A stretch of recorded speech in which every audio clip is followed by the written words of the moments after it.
Karena mohon maaf mereka cepat diambil karena Allah sayang itu. Ada jaminan di Quran, di alam kuburnya akan diberikan nikmat luar biasa. Ali Imran 169 sampai 171. Anak TK di Palestina, itu ada Kak Bimo pernah ke sana, ya, beliau seorang pendongeng muslim.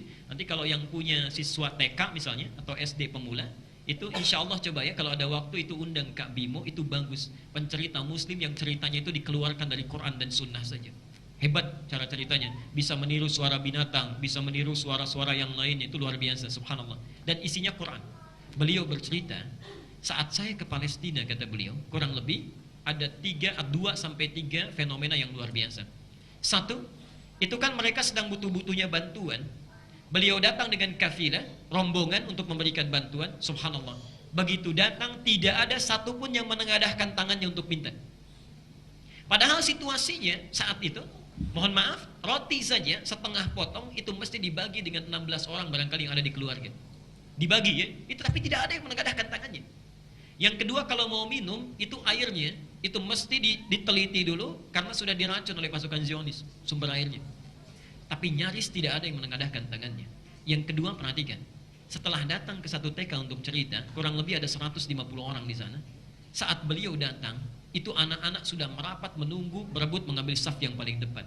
Perhatikan, mereka yang tidak ada mejanya, itu saf paling depan dikejar 150 orang, subhanallah. Itu anak TK.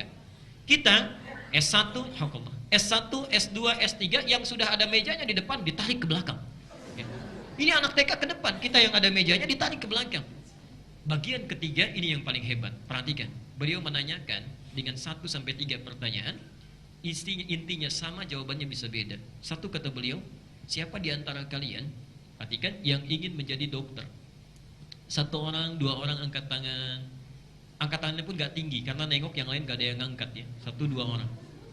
Yang kedua, siapa yang ingin menjadi pemain sepak bola, katanya. Subhanallah, agak banyak angkatnya, agak banyak laki-laki terutama. Yang ketiga, siapa yang ingin jadi presiden? Hampir tidak ada yang mengangkat, diam. Perhatikan, anak-anak usia TK fitrahnya masih bersih, tidak ada hubbud dunya dalam dirinya, kebanyakan mereka. Pertanyaan keempat, ini yang luar biasa.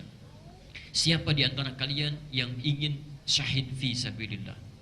Yang ingin syahid fi sabilillah. Subhanallah Bapak Ibu sekalian, tidak ada yang angkat tangan.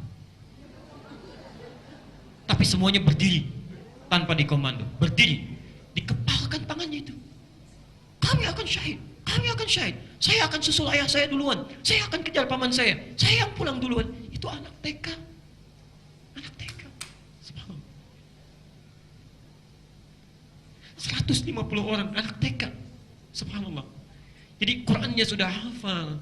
Usia 6-7 tahun itu sudah hafal. Mohon maaf 13 tahun belum hafal Quran, itu aib di sana itu. Ya. Jadi kurang apa lagi? Karena mohon maaf mereka cepat diambil karena Allah sayang itu. Ada jaminan di Quran, di alam kuburnya akan diberikan nikmat luar biasa. Ali Imran 169 sampai 171. Itu kenikmatan kubur luar biasa. Makanya mohon maaf anak Palestina itu cepat diambil karena untuk apa lama-lama? Qurannya sudah hafal, kematiannya syahadah, puncaknya tertinggi, nikmatnya sudah besar. Kita barangkali 50 tahun, 60 tahun, 40 tahun dihadirkan di masjid ini karena mohon maaf barangkali masih banyak bekal yang perlu kita persiapkan untuk menghadap kepada Allah. Mereka 5 tahun sudah hafal 30 juz, kita 50 tahun juznya pun kadang tidak hafal. Jadi barangkali bertakwalah kepada Allah, siapkan diri kita. Saya mohon pakai manhaj ini, mengajar dengan atau belajar dengan siapapun, ustadz manapun, ikhlas dari rumah, siapkan perlengkapannya, ambil saf paling depan, sibukkan dengan yang bermanfaat dan hilangkan sesuatu yang tidak melahirkan manfaat besar bagi kita. Insya Allah kajian kita hari ini kajian yang sangat luar biasa temanya, dan bisa memberikan keberkahan kepada kita insya Allah kalau dipraktikkan, yaitu tuntunan sunnah atau pedoman hidup Islami dari Nabi SAW. Kita sudah pernah belajar bahasan ini akan membahas sunnah Nabi dari mulai bangun tidur sampai dengan tidur kembali. Kita punya cita-cita tidak pernah melihat Nabi, beriman kepada Nabi, walaupun tidak bersama Nabi hari ini, esok lusa kita berharap dengan belajar sunnahnya ini kita akan bersama Nabi SAW.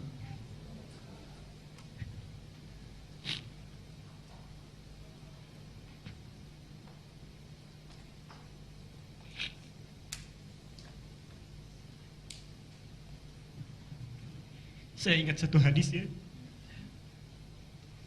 Nabi sedang kumpul dengan sahabatnya. Kemudian beliau berkata, inni la ashtaqu an altaqi bi ikhwani. Saya sudah rindu bertemu dengan ikhwan, teman-teman saya.